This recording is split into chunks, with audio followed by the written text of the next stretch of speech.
చూడనా వానజల్లు కోసమే వేచి ఉన్న పైరులా గంపెడంత ఆశతోటి చూడనా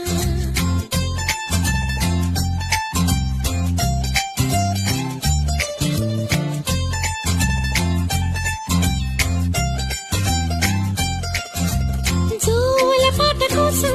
ఉయ్యాలలోన చంటి పాపలాగా కోడి కూత కోసం తెల్లారు జాము పల్లెటూరిలాగా ఆగనే లేనుగా చెప్పవా నేరుగా గుండెలో ఉన్న మాట ఏ ఒకటి రెండు మూడు అంటూ మరి ఒక్కో క్షణాన్ని నేను